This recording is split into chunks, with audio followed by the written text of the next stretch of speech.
Mau bicara tentang perkembangan satu teknologi yang menjadi primadona di seluruh dunia, sedikitnya dalam 5-6 tahun terakhir.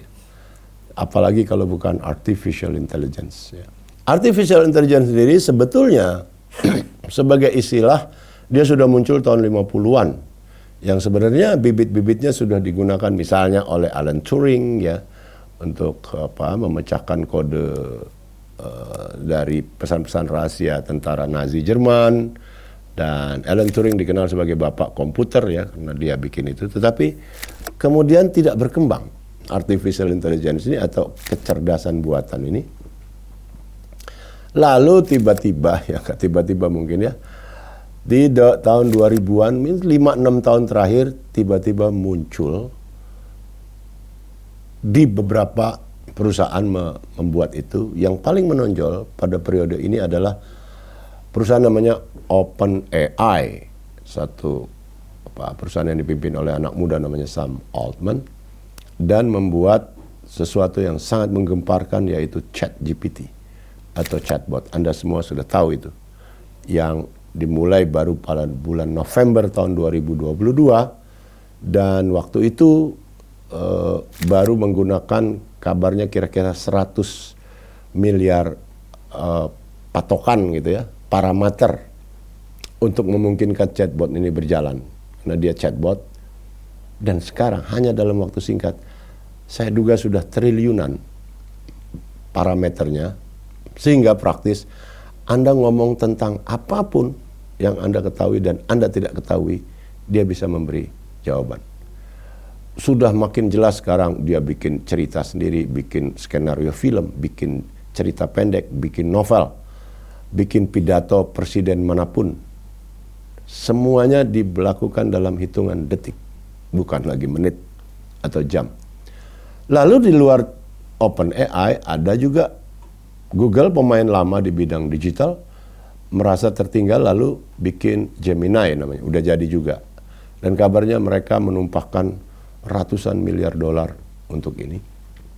Ada lagi cloud, ada lagi yang aneh adalah perusahaan Elon Musk yang bikin Grok. Elon Musk ini termasuk orang yang ikut menandatangani surat permohonan ke PBB supaya perkembangan OpenAI ditunda.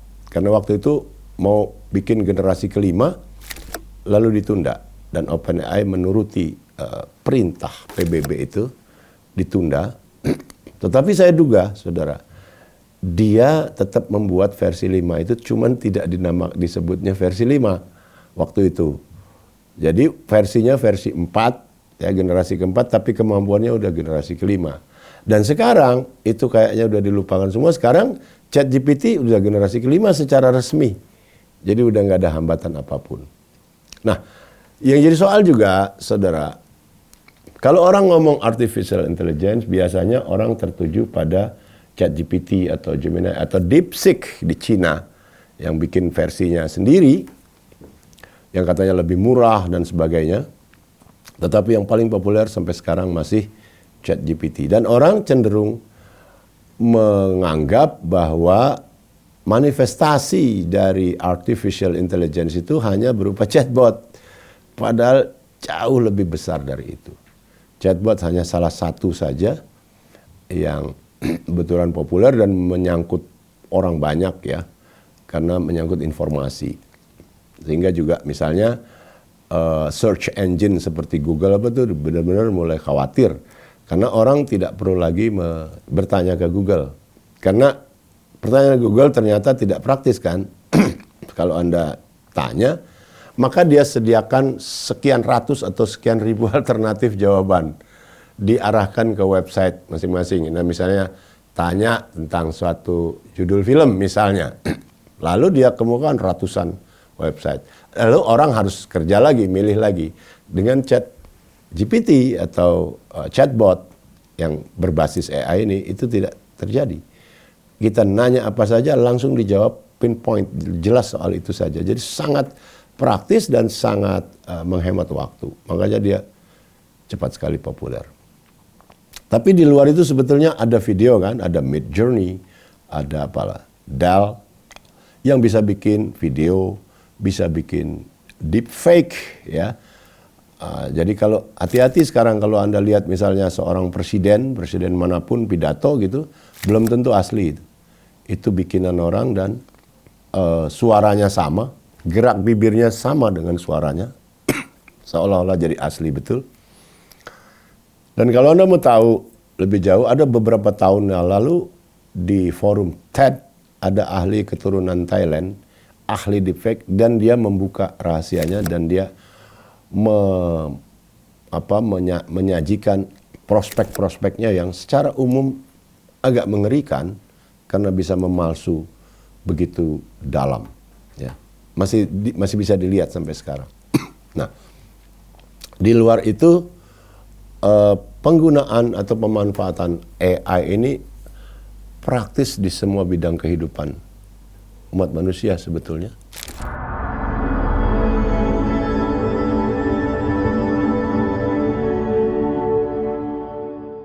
Dengan kemampuan yang luar biasa sekali. Ada satu lagi sebelum kita sampai ke sana, ada juga implant ya.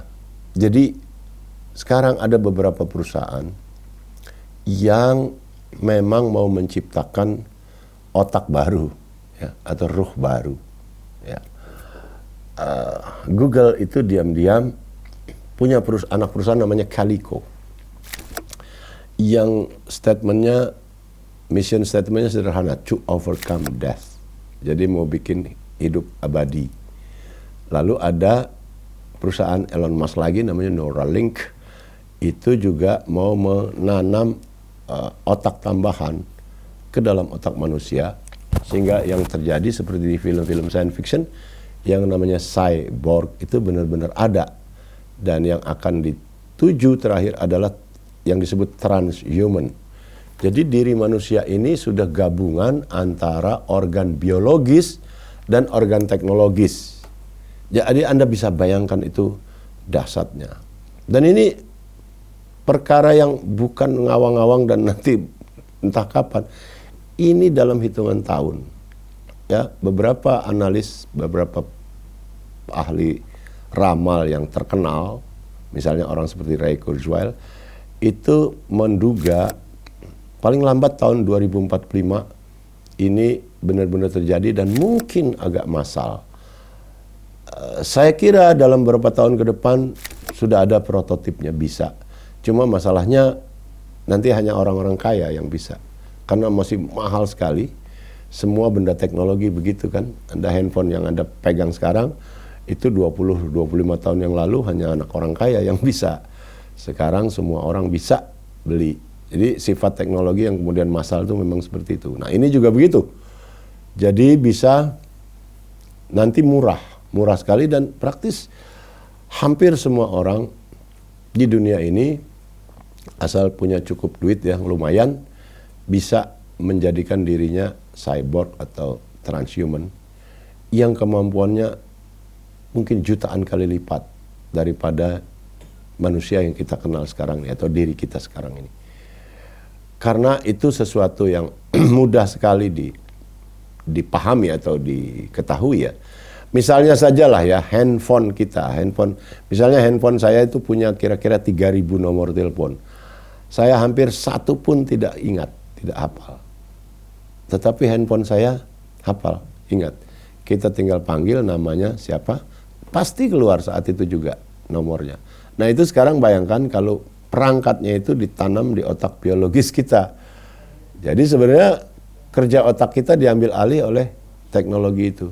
Digabung gitu kira-kira ya. Dan itu lagi-lagi sudah dekat sekali.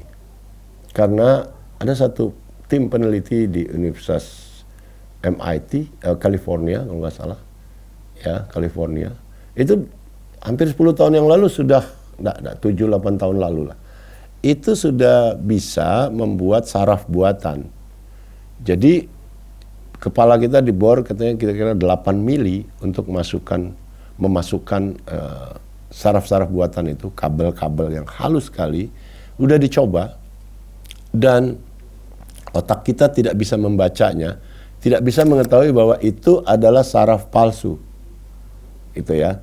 Jadi dibaca oleh otak kita sebagai saraf udara sehingga terjadi sinapsis. Sinapsis itu artinya proses berpikir lah. Jadi kalau saya misalnya melihat api itu saya takut gitu, itu otak saya bekerja dengan menghubungkan transmitter dengan hormon-hormon yang ada gitu. Itu yang namanya sinaps ya, sinapsis. Dan dengan saraf buatan itu sinapsis itu terjadi ternyata. Cuma memang nggak ada hormonnya, nggak ada memang hormonnya, tetapi dipastikan bahwa itu bisa. Jadi itu udah hampir 10 tahun yang lalu. Jadi saya curiga sekarang sudah bisa. Tinggal masih mahal. Nah, orang kaya yang bisa beli. Nah, kembali ke AI ini, memang salah satu yang hebat sekali itu adalah di bidang kesehatan, di bidang pengobatan. Ya, ini memang perkembangan sains ini luar biasa, tidak mudah memetakannya. Tapi begini, di luar AI ada yang namanya editing gene ya, dengan metode yang namanya CRISPR-Cas9. Pembuatnya salah satu pionirnya namanya Jennifer Doudna. 3 tahun yang lalu dapat hadiah Nobel karena temuannya ini. Dan itu juga bisa terjadi, bisa buat menyembuhkan misalnya sakit degeneratif, juga penyakit-penyakit bawaan, penyakit-penyakit yang tidak tersembuhkan, misalnya kanker ganas, itu dijanjikan bisa dengan gunting gen itu. Ya, itu satu perkembangan. Nah, di perkembangannya di artificial intelligence juga mirip dengan itu. Jadi otak kita dimasuki. Dan sekarang Anda bayangkan nanti bisa juga kalau orang yang jantungnya lemah, itu juga bisa diperkuat mungkin ya dengan teknologi ini.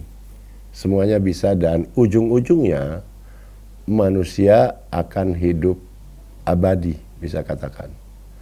Itulah ambisi dari Google dengan Calico-nya. Juga dengan DeepMind-nya.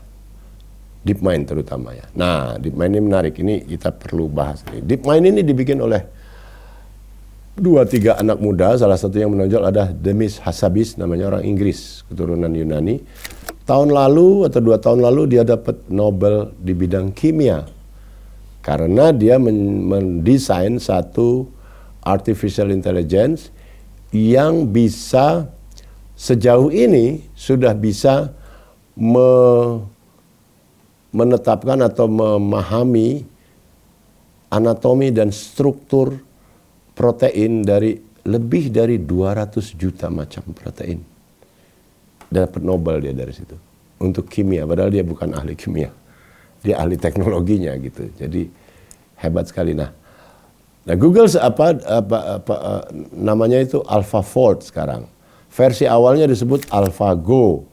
Waktu AlphaGo masih diuji kecerdasannya, misalnya disuruh bertanding melawan juara Go. Go itu satu permainan tradisional Cina yang katanya lebih rumit daripada catur, dan dia mengalahkan juara dunia 18 kali si AlphaGo ini, sehingga dapat hadiah $1 juta. Hadiahnya buat si mesin ini gitu. Mainnya di Beijing, di live di TV besar-besaran.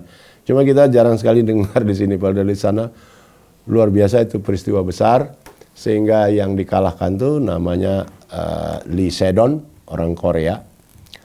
Habis itu dia nangis dan ngomong ke publik bahwa dia berhenti dari permainan Go profesional. Walaupun umurnya baru 37 tahun waktu itu. Dia bilang berhenti karena apa? Karena saya gagal membela manusia, kata dia istilahnya. Sambil nangis dia ngomong. Ternyata kalah oleh mesin. Jadi saya malu dan mundur. Gitu kira-kira. Heboh lah itu. Nah, AlphaGo ini kemudian dikembangkan jadi AlphaFold untuk keperluan kesehatan. Apa itu keperluan kesehatan? Satu, dia bisa mendiagnosis penyakit dengan tingkat akurasi yang tinggi, mungkin sampai 100%. Tidak ada seorang pun dokter manusia, dokter hidup, yang mampu mengidentifikasi, mendiagnosis suatu penyakit dengan tingkat akurasi 100%. Ya, semua dokter tahu itu. Selalu ada faktor-faktor yang tidak terbaca dalam penyakit apapun gitu. Nah, AlphaFold ini produknya DeepMind dari anak perusahaan Google ini bisa ternyata itu. Jadi karena itu konsekuensinya, ya, kalau sebuah diagnosis bisa ditegakkan dengan akurat, maka obatnya atau metode penyembuhannya pun bisa didesain dengan sama sempurnanya. Sehingga apa saudara, yang terjadi nanti proses penyembuhan atau upaya-upaya medis di masa depan itu akan mengalami customization atau sesuai dengan individu-individu orangnya sendiri. Kita tahu sekarang ini obat itu selalu generik ya. Kalau obat sakit kepala misalnya, itu buat jutaan orang karena diasumsikan sakit kepala sama saja gitu. Sakit perut sama saja, maka obatnya ini. Maka dipakai oleh semua. Semua dokter meresepkan obat yang sama. Kalaupun beda merek aja, fungsinya sama gitu ya, ingredientsnya sama. Nanti pengobatan tidak lagi seperti itu. Udah jauh lebih maju, jauh lebih tajam, yaitu individual sifatnya. Setiap orang nuansa penyakitnya itu beda-beda. Walaupun mungkin sama-sama sakit perut, tapi mungkin ada ratusan macam jenis sakit perut. Dan sesuai orangnya. Jadi orangnya betul-betul harus diperiksa secara detail dan akurat. Dan itu bisa dilakukan. Terjadi apa yang disebut customization. Dan memang itulah tujuannya si Demis Hassabis tadi. Yaitu untuk membuat proses penyembuhan dan proses medis yang akurat buat masing-masing orang. Jadi memang saudara, artificial intelligence ini seperti pisau bermata dua ya.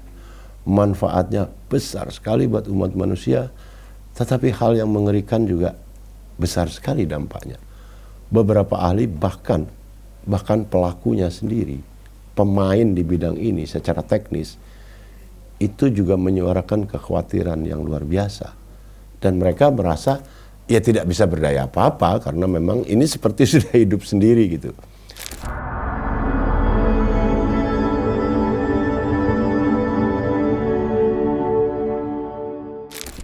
Nah, baru-baru ini ada orang keturunan Mesir yang pernah menjadi direktur penting di Google, namanya Mohammed Gaudat, Mo Gaudat, juga bikin prediksi-prediksi yang menyeramkan sebetulnya, menyangkut nasib umat manusia di dunia ini. Pandangannya suram, cukup suram, dan bahkan dia baru saja meralat karena dia sebelumnya meramalkan bahwa keadaan yang buruk itu terjadi pada tahun sekian gitu ya, masih agak jauh. Baru-baru ini dia bilang mungkin mulai tahun 2027 proses ini bermula, jadi nggak sampai 2 tahun lagi. Dampak-dampaknya tentu yang banyak disebut orang adalah hilangnya banyak sekali jenis pekerjaan, ya, lalu makin mandirinya artificial intelligence ini yang bisa lepas dari kontrol pembuatnya. Jadi mereka kabarnya sudah bisa berkomunikasi di antara mereka sendiri. Dan ada kasus baru-baru ini katanya, itu ada artificial intelligence yang servernya mau dimatiin dan dia melawan katanya. Dan menyangga dan pindah ke server lain yang masih hidup. Jadi seperti bernyawa. Nah itu hal-hal yang dikhawatirkan oleh orang seperti Mo Gaudat. Dan bukan Gaudat saja sebetulnya yang mengemukakan kecemasan semacam ini dengan cara dan bahasa yang berbeda, tapi memang menakutkan. Walaupun di beberapa hal dia juga mengajukan solusinya yang mungkin dicapai. Dan itu membutuhkan keputusan politik dari para pemimpin yang sangat serius. Nah, sekarang situasinya sudah mencapai seperti itu. Nah, apa yang bisa kita lakukan?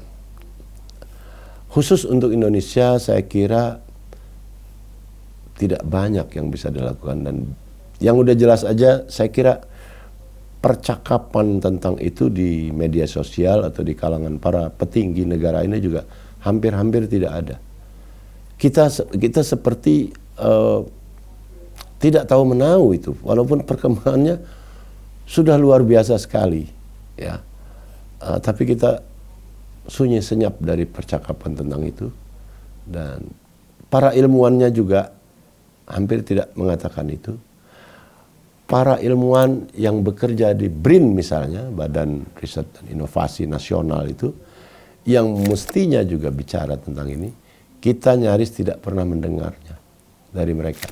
Sesungguhnya apa yang terjadi dan apa peran dan kesiapan Indonesia dalam menghadapi suatu peluang yang betul-betul bisa mengubah mungkin sistem politik kita, bahkan budaya kita, kehidupan sosial kita, dunia kerja kita benar-benar akan berubah. Satu lagi saudara yang mengejutkan juga, di Macedonia baru-baru ini diangkat seorang menteri AI, namanya Midela bahasa something, yang artinya matahari gitu, bahasa sana. Dan itu diuji oleh parlemennya dan akhirnya sebagian besar parlemennya setuju bahwa menteri pemberantas korupsi ini adalah AI, bukan manusia. Dan sekarang sudah bekerja. Jadi sudah bisa jadi pejabat negara. Nah, di sisi lain, saudara, dengan maraknya ini ada perlombaan yang besar sekali di antara pemain. Yang sedihnya adalah semuanya apa boleh buat dari negara maju. Negara-negara yang kurang maju atau belakang benar-benar tidak ikut serta. Di luar negara barat, tampaknya yang bisa ikut main adalah Jepang dan Cina. Cina bahkan dalam beberapa hal disebut melampaui Amerika Serikat dalam hal kemampuan AI-nya. Nah, di sisi lain aspek bisnisnya, ya. Oke ya, sebelum sampai aspek bisnis, kita mau bilang bahwa inilah seperti kata Yuval Harari, inilah untuk pertama kalinya manusia menciptakan satu teknologi yang tidak bisa dia kontrol. Baru pertama kali ini dalam sejarah manusia. Selama ini Anda lihat mulai dari zaman batu, zaman besi, ya, orang bikin kampak kan dipegang oleh orangnya, dia mau pakai apa enggak, terserah dia. Bikin pisau, bikin pistol, dia mau tembakan atau enggak. Bikin mobil, dia mau kendarai atau tidak, kan terserah pemiliknya atau pabriknya. Tetapi kali ini yang basisnya alat apapun yang berbasis artificial intelligence ini, kendalinya tidak di tangan pembuatnya. Kendalinya adalah dirinya sendiri. Dia seperti hidup. Nah, ini untuk pertama kali dan dengan dampak-dampak yang belum sepenuhnya kita pahami. Ya, dari segi biologi, dari segi diri kita sebagai manusia, ini juga bisa dibilang untuk pertama kalinya manusia keluar dari skema evolusi. Kalau kita percayai evolusi itu dimulai kira-kira 4 miliar tahun yang lalu ya. Dan terus bekerja sampai sekarang dengan caranya sendiri. Dan sekarang untuk pertama kalinya mungkin dia keluar dari skema itu dan kita tidak tahu mengarah kemana. Karena organ-organ tubuhnya juga sudah tidak lagi sepenuhnya biologis. Jadi dia sudah tidak tunduk pada hukum evolusi yang biasa gitu.